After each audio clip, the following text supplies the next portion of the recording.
नमस्कार and good morning. मैं doctor Virendra Kumar Suri हूँ, कंसल्टिंग डायबिटोलॉजिस्ट हूँ। भिलाई छत्तीसगढ़ में विगत 40 सालों से अपनी सेवाएं दे रहा हूँ। जैसा कि आप सबको मालूम है कि आज 14 नवंबर है और आज वर्ल्ड डायबिटीज़ डे है। तो आज मैं इस वीडियो के माध्यम से आपको सभी डायबिटिक पेशेंट्स को एक सुखद मैसेज देना चाहता हूँ, जिससे आपका भविष्य का जीवन ज़्यादा स्वस्थ हो। सबसे पहले, व्हाट इज़ डायबिटीज़? डायबिटीज़ एक तरीके की मेटाबॉलिक बीमारी होती है, जिसमें हमारे ब्लड में जो ब्लड शुगर की मात्रा होती है वो अनियंत्रित हो जाती है और ज़्यादा हो जाती है। डायबिटीज़ होती कैसे है? ये बहुत कॉमन सवाल होता है जो क्लिनिक में पेशेंट्स मुझसे पूछते हैं। हमारे शरीर में एक हार्मोन पैदा होता है जिसका नाम होता है इंसुलिन। हमारे शरीर में एक ग्रंथि होती है जिसे पेनक्रियाज कहते हैं। उसमें एक बीटा सेल नाम की सेल्स होती हैं, वो एक हार्मोन पैदा करती हैं जिसे इंसुलिन कहते हैं। हम जो कुछ भी खाते हैं पीते हैं वो अल्टीमेटली ग्लूकोज में कन्वर्ट होता है, और जब तक ग्लूकोज हमारी बॉडी की सेल्स में प्रवेश नहीं करता है, उसका ब्रेकडाउन नहीं होता है और उससे एनर्जी नहीं बनती है। तो इंसुलिन एक ऐसा हार्मोन है जो हमारे ग्लूकोज को बॉडी सेल्स में प्रवेश करने में मदद करता है, और उसके ब्रेकडाउन से जो एनर्जी पैदा होती है उससे हमारी सारी जीवन क्रियाएँ चलती हैं। अब डायबिटीज़ के कितने प्रकार होते हैं? डायबिटीज़ के बहुत सारे प्रकार होते हैं। मुख्यतः यहाँ पर मैं आपको दो ही प्रकार बताऊँगा, एक टाइप 1 और एक टाइप 2। टाइप 1 डायबिटीज़ जो होती है वो बच्चों में होती है, यूजुअली 15 साल से कम उम्र के बच्चों में होती है। वो क्यों होती है, अभी उस पर बहुत सारी रिसर्च चल रही है, पर ऐसा माना जाता है कि बचपन में जिन बच्चों को कोई वायरल इन्फेक्शन होता है, जैसे मीज़ल्स हो जाता है या रूबेला हो जाता है, तो वो वायरस जो है आपकी बीटा सेल को डायरेक्ट हिट करता है, वो टोटली एट्रोफी हो जाती है। और ऐसे बच्चों को सारी ज़िंदगी इंसुलिन इंजेक्शन पे रहना पड़ता है, उनको खाने की गोलियां काम नहीं करती हैं। दूसरा प्रकार होता है टाइप 2, जिसको हम दूसरी भाषा में मैच्योरिटी ऑनसेट डायबिटीज़ भी कहते हैं। इसमें जो इम्पॉर्टेंट फैक्टर होता है वो जेनेटिक डिफेक्ट होता है जो आपकी फैमिलीज़ में रन करता है, और ऐसे मरीज जो हैं वो खाने की गोलियों पे भी कंट्रोल हो जाते हैं, और अगर उन गोलियों का प्राइमरी या सेकेंडरी फेलियर होता है तो उनको इंसुलिन की भी ज़रूरत पड़ती है। अब बात आती है कि ब्लड शुगर के नॉर्मल लेवल्स क्या होते हैं। अलग अलग देशों में अलग अलग संस्थाएं हैं जिनके अलग अलग क्राइटेरियाज़ हैं, लेकिन मोटे तौर पे मैं आपको ये कह सकता हूँ कि आपका फास्टिंग ब्लड शुगर 80 ± 10 और पोस्टप्रेंडियल ब्लड शुगर 130 ± 10 के आसपास होना चाहिए। अगर आपका फास्टिंग ब्लड शुगर 120 से ज़्यादा है तो आप डायबिटिक हैं। अगर आपका ब्लड शुगर 140 से 180 के बीच में तो आप प्री डायबिटिक हैं, और अगर आपका ब्लड शुगर 180 से ज़्यादा है तो आप डायबिटिक हैं। अब डायबिटीज़ के रिस्क फैक्टर्स क्या होते हैं? मेरा मतलब है कि डायबिटीज़ किन लोगों को हो सकती है। सबसे पहला तो जेनेटिक डिफेक्ट होता है। अगर ये बीमारी आपकी फैमिली में रन करती है, आपके मदर को, फादर को, ब्रदर को, सिस्टर को, बुआ को, मामा को, नाना नानी को, दादा दादी को, किसी को भी होता है तो ये जेनेटिक डिफेक्ट जो है आप में ट्रांसमिट हो सकता है। दूसरा ये होता है कि जिन मरीजों के अंदर दूसरी कोमॉर्बिड कंडीशंस होती हैं, जैसे हाइपरटेंशन है, डिसलिपिडीमिया है या थायराइड का कुछ प्रॉब्लम है, इनको हम कहते हैं कि डायबिटीज़ की कज़िन बीमारियां हैं। अगर ये होते हैं तो आपको डायबिटीज़ के होने की संभावना बहुत ज़्यादा होती है। फिर जो मोटे लोग रहते हैं उनमें इंसुलिन रेजिस्टेंस होता है और उनको भी डायबिटीज़ हो सकती है। फाइनली जो रिस्क फैक्टर की मैं बात करना चाहता हूँ वो होता है स्ट्रेस। अगर आप में जेनेटिक डिफेक्ट है और आपको किसी भी तरीके का स्ट्रेस है, मतलब physical, moral, psychological, domestic, financial, कुछ भी है, तो ऐसी कंडीशन में आपके स्ट्रेस हार्मोन्स निकलते हैं, और सारे के सारे स्ट्रेस हार्मोन्स जो होते हैं वो आपके इंसुलिन के अगेंस्ट में काम करते हैं, और आपको अगर फ्यूचर में डायबिटीज़ होने वाली है तो वो आपको जल्दी डिटेक्ट हो जाती है और बीमारी जल्दी मैनिफेस्ट हो जाती है। अब बात आती है कि हमको किन सावधानियों की ज़रूरत पड़ती है। पहली सावधानी तो ये है कि आप अपने डॉक्टर को दिखाते हैं, वो जो आपको निर्देश देते हैं उनका ईमानदारी से पालन करना चाहिए। आपकी डाइटिशियन या आपके डॉक्टर जो आपको डाइट समझाते हैं उसका भी ईमानदारी से पालन करना चाहिए। जो आपको रिकमेंडेड एक्सरसाइजेज हैं वो भी आपको रेगुलरली करनी चाहिए। और आपको अपने पैरों का ध्यान रखना चाहिए। पैरों के ध्यान से मतलब ये है कि पैर जो होते हैं हमारे हार्ट से काफ़ी दूर होते हैं और डायबिटीज़ के कारण से हमारे अंदर बहुत सारे ऐसे वस्कुलर चेंजेस आ जाते हैं कि वहाँ तक हमारी ब्लड सप्लाई काफ़ी कम हो जाती है। तो अगर आपका ब्लड शुगर बहुत ज़्यादा होता है और आपको न्यूरोपैथी हो जाती है जिसके कारण से आप अप्रिशिएट नहीं कर पाते हैं कि आपको पैर में कोई चोट लग गई है, तो छोटा घाव बहुत जल्दी बड़ा घाव बन जाता है और वो जानलेवा भी हो सकता है। इसके अलावा मैं एक प्रॉब्लम और होता है जिसकी जानकारी आपको देना चाहता हूँ। सबको नहीं होता है पर आपको इसकी जानकारी होना बहुत ज़्यादा ज़रूरी है, जिसे हम हाइपोग्लाइसीमिया कहते हैं। हाइपोग्लाइसीमिया एक ऐसी क्लिनिकल कंडीशन होती है जिसमें हमारा ब्लड शुगर नॉर्मल लेवल से नीचे चले जाता है। ये किसको होता है? अगर आप डायबिटिक हैं और आप दवाइयाँ ले रहे हैं और आपका टाइट कंट्रोल है। टाइट कंट्रोल से मतलब ये है कि आपका फास्टिंग ब्लड शुगर 80 के आसपास है, पोस्टप्रेंडियल आपका 120 से 150 के बीच में है। इस समय अगर वो दवाइयाँ आपको ज़्यादा काम करती हैं या आप कोई गलती करते हो तो आपका ब्लड शुगर अचानक नीचे गिर जाता है। वो गलतियाँ क्या हो सकती हैं? सपोज़ आपने गोली खाई या इंसुलिन लिया, आपको आधे घंटे में खाना खाना है। अगर आपने खाना नहीं खाया, कम खाया, देर से खाया, या आपके अंदर कोई किडनी में कुछ डायबिटीज़ का कॉम्प्लिकेशन हो गया है तो आपका ब्लड शुगर अचानक नीचे गिर जाएगा।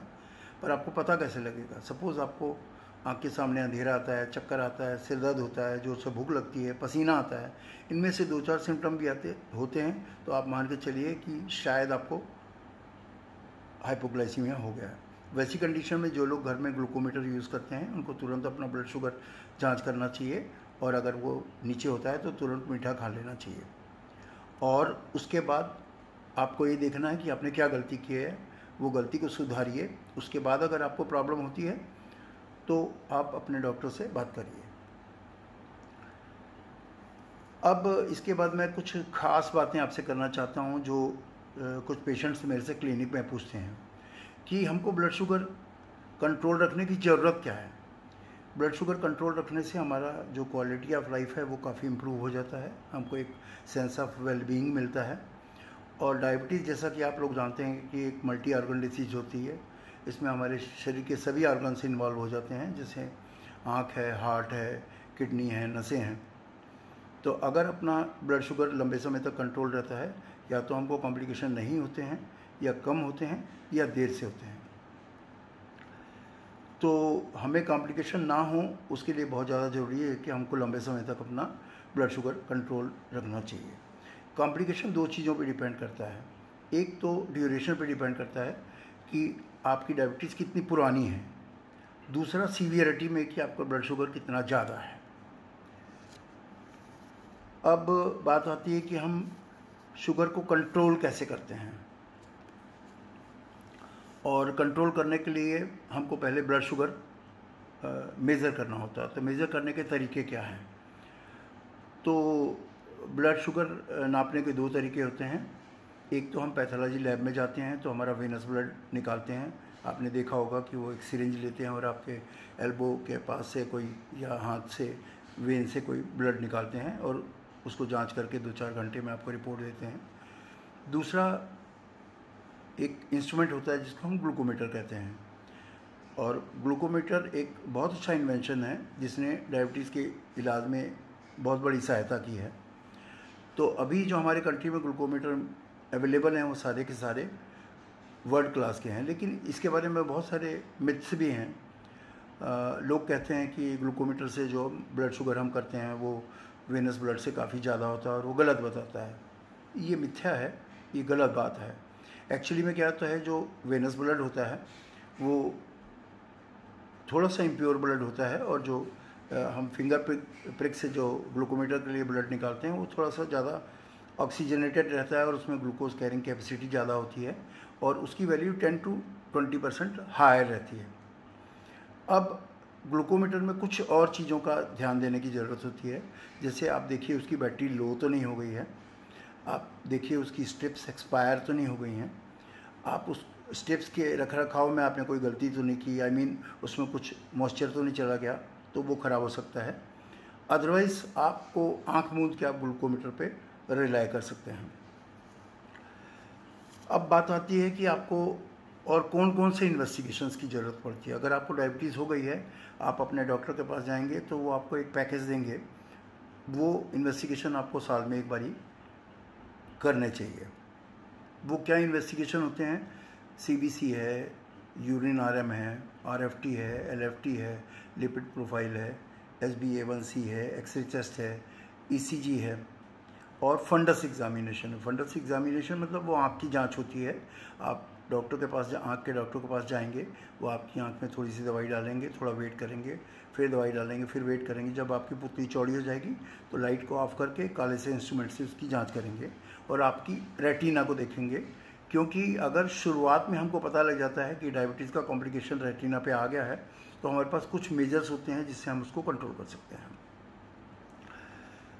अब बात आती है कि हमारा टारगेट ब्लड शुगर लेवल क्या होना चाहिए। ब्लड शुगर लेवल टारगेट में भी विश्व में अलग अलग कंट्रीज़ में अलग अलग धारणाएं हैं। मेरा मानना ऐसा है कि आपका ब्लड शुगर 80 से 150 या 160 के बीच में रहता है तो आपको बहुत कम लाइक्लीहुड है कि आपको फ्यूचर में कॉम्प्लिकेशन जल्दी होंगे और ज़्यादा ख़राब कॉम्प्लिकेशन होंगे।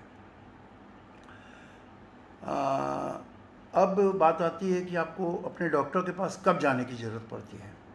पहली चीज़, अगर आपकी उम्र 30 साल 35 साल से ज़्यादा है और आपकी फैमिली हिस्ट्री है और आपको डायबिटीज़ के सिम्टम होते हैं, जैसे जो कॉमन सिम्टम है ये होते हैं, आपको पेशाब ज़्यादा आता है, भूख ज़्यादा लगती है, प्यास ज़्यादा लगती है, हाथ पैर में झुंझुनी होती है, प्राइवेट पार्ट्स में खुजली होती है, पैरों में दर्द होती है, आपको ज़्यादा थकान आ जाती है या आपको सेक्सुअल वीकनेस आती है, तो आपको थोड़ी शंका करनी चाहिए कि शायद आपको डायबिटीज़ तो नहीं हो गई।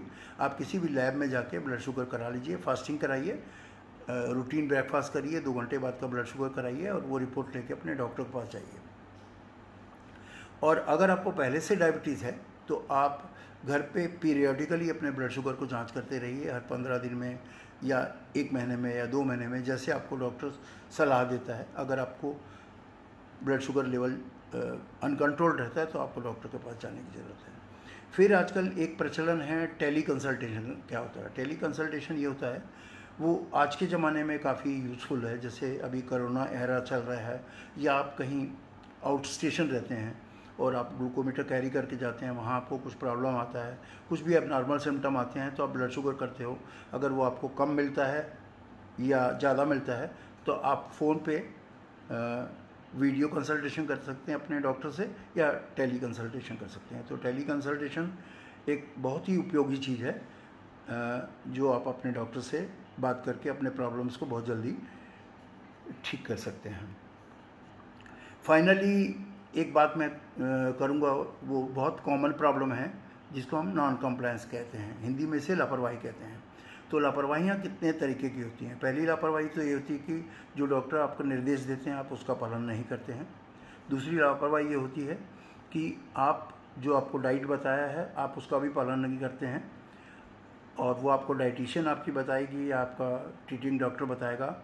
बेसिकली आपको डायरेक्ट शुगर से दूर रहना है और जंक फूड से दूर रहना है। तीसरी बात क्या होती है कि आपको नॉन कंप्लायंस एक्सरसाइज का भी हो सकता है, क्योंकि आपको रेगुलरली एक्सरसाइज करनी चाहिए। आपको कौन सी एक्सरसाइजेस करनी चाहिए? सारी एरोबिक एक्सरसाइजेस कर सकते हैं। आप अपने डॉक्टर से पूरी इन्वेस्टिगेशन करा लीजिए, अगर आपका हार्ट वगैरह सब कुछ ठीक है तो वो आपको रिकमेंड करेंगे आप सारी एरोबिक एक्सरसाइजेस कर सकते हैं, जैसे running, hopping, swimming, cycling.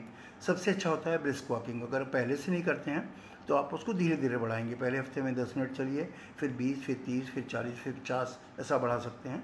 Minutes में देखें तो 40 to 60 minutes per day is enough. अगर आप हफ्ते में 5 से 6 दिन भी करते हैं तो दैट इज़ गुड इनफ, और वो 7वें दिन को टेक केयर कर सकता है और उसका ट्रेनिंग इफेक्ट रहता है। अब डायबिटीज़ के बारे में एक चीज़ और मैं कहना चाहता हूँ कि ये बीमारी एक दिन की नहीं है, एक महीने की नहीं है, एक साल की नहीं है, 10 साल की नहीं है, ये जीवन पर्यंत रहती है। इसलिए आपको सावधानी बरतना तो बहुत ज़्यादा ज़रूरी है। अगर आप अपना एक स्वस्थ जीवन लीड करना चाहते हैं तो आपको कोशिश ये करनी चाहिए कि आप लंबे समय तक आपका ब्लड शुगर कंट्रोल रहे और आपको उसके कॉम्प्लिकेशन ना हो। That's all. Good luck to all of you.